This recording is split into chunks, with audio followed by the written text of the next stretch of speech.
यह यूनिवर्सिटी काफ़ी फेमस है क्योंकि ये काफ़ी बजट फ्रेंडली यूनिवर्सिटी है, प्लस मॉस्को से नियर में है। तो मेरी स्टार्टिंग में बात तहसीन सर से हुई थी।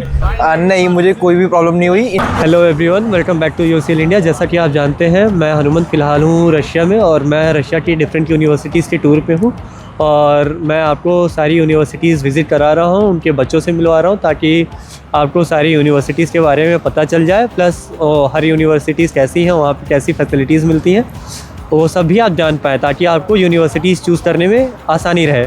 फ़िलहाल मैं हूँ रशिया के इवानोव शहर में। इवानोव शहर की जो सबसे फेमस यूनिवर्सिटी है वो है इवानोव स्टेट मेडिकल यूनिवर्सिटी।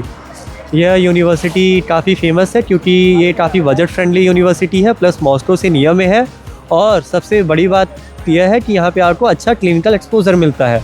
मेरे साथ बहुत सारे स्टूडेंट्स हैं, मैं आपसे उनको मिलवाने जा रहा हूँ। यह स्टूडेंट्स का पहला साल है यूनिवर्सिटी में, बच्चे यहाँ पे आ चुके हैं, इनका एडमिशन हो चुका है और प्लस ये 2 महीने क्लासेस भी कर चुके हैं, इन्हें हॉस्टल्स भी अलॉट हो चुके हैं। आइए इनसे मिलते हैं, जानते हैं इनका एक्सपीरियंस।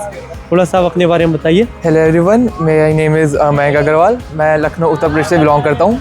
मेरा कॉन्टैक्ट EOCL की नोएडा वाली ब्रांच से हुआ था।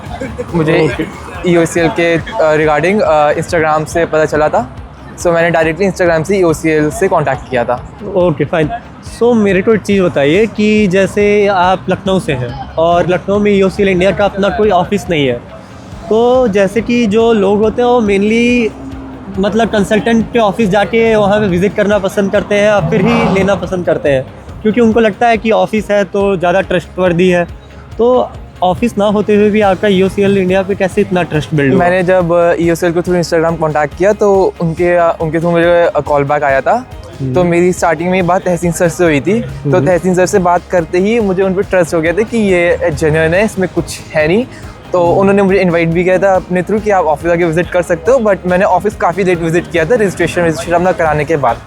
Okay fine. तो जैसा कि आप इनकी बातों समझ पा रहे हैं, EOCL इंडिया जो है वो एक D2C ब्रांड है। D2C मतलब जो भी हमारे कस्टमर हैं वो ऑल ओवर इंडिया से हैं, बट हमारे ऑफिसर्स जो हैं वो ऑल ओवर इंडिया में नहीं है। इस वजह से जो हमारे कस्टमर्स हैं वो हमें directly on the basis of call connect करते हैं, और कॉल पे ही उन्हें पहली कॉल पे सारी चीज़ें इतनी क्लियरिटी के साथ और इतनी अच्छे से सब बताई जाती है कि उनका ट्रस्ट जो है वो EOCL इंडिया पे बहुत अच्छी तरह से बिल्ड हो जाता है। फिर सारी चीज़ें उनके कॉल के थ्रू ही प्रोसेस हो सकती हैं। अगर वो आना चाहे तो हमारे ऑफिस भी आके मिल सकते हैं। अच्छा, तो एक चीज़ हमें ये बताइए आप कि जैसा कि आपको सारी चीज़ें EOCL इंडिया से आपका कॉल के थ्रू कनेक्ट हुआ था, तो जो भी प्रोसेस हुआ उसमें कोई दिक्कत तो नहीं हुई? नहीं, मुझे कोई भी प्रॉब्लम नहीं हुई। इनफैक्ट मुझे EOCL के थ्रू स्टार्टिंग में ही मैं जब उनसे सारा एक्सपेंस अपना मांगा था थ्रू मुझे व्हाट्सएप, उन्होंने सब मेरे को एक ब्रोशर टाइप का बना के भेज दिया था, और सारी एक्सपेंस मुझसे उसी के रिगार्डिंग लिए गए और कुछ भी एक्स्ट्रा चार्ज नहीं लिया गया। कोई हिडन चार्जेस तो नहीं? नहीं, कोई भी हिडन चार्जेस नहीं थे। जो वो बताया गया जेन्युइन बताया गया, और सब चीज़ बताया गया कि इस चीज़ के हैं, पर्टिकुलर वीज़ा का इतना आपका लगेगा, यूनिवर्सिटी फीस इतनी, और यूनिवर्सिटी की जेन्युइनली भी उतनी ही थी यहाँ पे आके जब मैंने देखा। मतलब ऐसा नहीं है कि आपसे कोई भी एक्स्ट्रा पैसे लिए गए? कोई भी हिडन चार्जेस नहीं थे ये से। Okay fine. मैं आपसे ये जानना चाहता हूँ कि जो आपका रजिस्ट्रेशन से लेके इनविटेशन आने तक का प्रोसेस था, उसमें वो सारा प्रोसेस कैसे रहा और EOCL इंडिया ने कैसे आपकी हेल्प करी? वो पूरा प्रोसेस बहुत स्मूथ था। इनफैक्ट मेरा जब एंट्रेंस भी चल रहा था यहाँ का, तो भी तहसीन सर पूरा टाइम बैकवर्ड में मेरा साथ थे, पूरा सब गाइड कर रहे थे कि कैसे एंट्रेंस देना है। सब उन्होंने मुझे सिलेबस भी गाइड किया। इनफैक्ट मुझे प्रीवियस ईयर के उन्होंने क्वेश्चन पेपर भी भेजे प्रीवियस ईयर के जो हुए थे कि ये ऐसे ऐसे आता है यहाँ पे। Okay fine. अब मैं ये जानना चाहता हूँ, जैसे कि आप अपनी फैमिली से पहले होंगे जो कि अब्रॉड आके स्टडीज़ कर रहे हैं, तो अब्रॉड तक आना ये बहुत ही मतलब टफ टास्क रहता है बच्चों के लिए। तो हम जनरली प्रॉमिस करते हैं कि हमारी टीम से कोई ना कोई बच्चों के बैच के साथ जाएगा। तो आपके बैच के साथ भी कोई आया था? हाँ। और आपका जो प्रोसेस रहा वो कैसा रहा पूरा यहाँ एडमिशन और हॉस्टल अलॉटमेंट? हमारे साथ भी एक EOCL का एक कोई सर हमारे साथ महेश सर थे स्टार्टिंग से लेके एंड तक। वो इनफैक्ट आए दिल्ली एयरपोर्ट से हमारे साथ थे। यहाँ पे हम लैंड किए, हमें मॉस्को से यहाँ तक लाए इवानोवो। हॉस्टल्स भी हमारे उन्होंने अलॉट कराए, हमारे साथ 4-5 डेज स्टे किया, सारा लोकल साइट सीइंग कराई, हमारी करेंसी एक्सचेंज कराई, सब चीज़ें कराई। उसके बाद भी EOCL के थ्रू हमारे एक सीनियर है यहाँ पे 4th ईयर में, भैया हैं हमारे बड़े भैया ही करीब के हैं, तो वो हम भी हमारे साथी हैं। वो तो हमें कोई प्रॉब्लम होती है उन्हीं से डायरेक्ट कांटेक्ट करते हैं कि भैया ये हो गया, इसका बताओ क्या सॉल्यूशन है, या हमें कोई भी पर्सनल भी अपनी प्रॉब्लम होती है उन्हीं से शेयर करते हैं। Okay fine. मैं थोड़ा सा आप हमें कॉलेज और हॉस्टल के रिगार्डिंग बताइए। कॉलेज बहुत अच्छा है। बेस्ट पार्ट है यहाँ पे इंडियन स्टूडेंट्स के जो ग्रुप्स होते हैं बहुत छोटे ग्रुप्स होते हैं। मेनली एक ग्रुप में 15 to 16 स्टूडेंट मैक्सिमम रहेंगे, तो टीचर अटेंशन बहुत मिलता है। इट फील्स लाइक कि आप एक कॉलेज में ना रह के प्राइवेट ट्यूशन ले रहे हो। हर टीचर आप पे पूरा प्रॉपर ध्यान देगा। आपके डेली बेसिस पे टेस्ट होंगे, तो आप उसकी वजह से पढ़ाई में भी सीरियस रहोगे। और आपको क्लासेस में यहाँ पे डेली आना पड़ेगा, क्योंकि अगर आप नहीं आओगे तो अटेंडेंस नहीं मिलती है, तो उसमें फिर आपके अलग कॉन्सिक्वेंसेस होते हैं। Okay fine.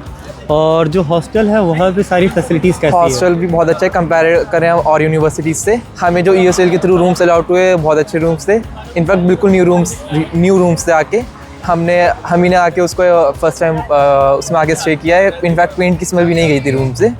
सो हॉस्टल बहुत अच्छे हैं कंपैरेटिव टू और यूनिवर्सिटी में जो हॉस्टल होता है, और हमें गवर्नमेंट हॉस्टल ही अलाउड हो ESL के। और जैसे पेरेंट्स का एक बहुत कंसर्न रहता है कि सेफ्टी सिक्योरिटी कैसी है, तो उस रिगार्डिंग थोड़ा सा हमें बताइए। उसमें यहाँ पे कोई आपको फिक्र करने की बात नहीं। एवन वो बहुत सेफ सिटी है। इनफैक्ट हम भी कई बार रात में लेट नाइट स्टडीज़ करते तो हमें ग्रॉसरीज की नीड पड़ती है, तो हम 12-1 बजे रात में निकल जाते हैं, उसमें भी कोई इशू नहीं आता है। बहुत सेफ़ है, लोग बहुत फ्रेंडली हैं यहाँ के। Okay fine.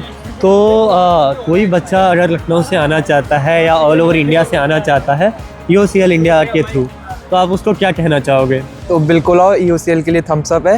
यहाँ पे बेस्ट पार्ट है, आपको हर चीज़ की क्लैरिटी, बिल्कुल ट्रांसपेरेंसी रहेगी। कोई हिडन चार्जेस नहीं ले जाएंगे। आपसे जो प्रॉमिस करेगी कंसल्टेंसी, वो आपके सारे प्रॉमिस फुलफिल होंगे। Okay fine. सो फ्रेंड्स, जैसा कि आपने इनका एक्सपीरियंस सुना, मैं आपको थोड़ा सा सम अप करके बताना चाहूँगा। EOCL इंडिया जो है वो D2C ब्रांड है। मतलब हमारे पास ऑल ओवर इंडिया से स्टूडेंट्स आते हैं, डायरेक्टली कांटेक्ट करते हैं। जहां हमारे ऑफिसेस नहीं हैं वहां से भी हमारे पास काफ़ी स्टूडेंट्स आते हैं, और उनको सारी चीज़ें कॉल पे बहुत अच्छे से बताई जाती है, ताकि उनका ट्रस्ट बिल्ड हो सके और सारा प्रोसेस काफ़ी स्मूथ रहता है। और मैं सबसे बड़ी बात EOCL इंडिया की बताना चाहूँगा, वो यह है कि EOCL इंडिया जो है वो सारे कॉलेजेस की डायरेक्ट कॉन्ट्रैक्टर है। मीन्स हमारे जो बच्चे होते हैं, हमारा कॉलेज के साथ डायरेक्ट कॉन्ट्रैक्ट होता है, बच्चों का डायरेक्टली एडमिशन होता है कॉलेज में। Plus EOCL India 2 party contract कराती है, जिसमें कॉलेज और बच्चे होते हैं सिर्फ। इससे बच्चों को अपना फीस डायरेक्टली सबमिट करने का राइट मिलता है। सो एक ट्रांसपेरेंसी अच्छे से आती है और बच्चों को भी हर चीज़ की क्लैरिटी मिलती है। प्लस जो सबसे खास बात है, EOCL इंडिया का रशिया में लार्ज ऑफलाइन प्रेजेंस है, जिससे कि बच्चों को कभी भी कोई सपोर्ट की ज़रूरत रहती है तो EOCL इंडिया का टीम मेंबर्स 24/7 रशिया में रहते हैं, और बच्चों को जो भी हेल्प चाहिए हो वो आसानी से मिल जाती है, जिससे कि इनके पूरे जो 6 साल का एक्सपीरियंस रहता है वो काफ़ी स्मूथ और अच्छा रहता है। सो थम्स अप है EOCL इंडिया की। थम्स अप है। Okay fine.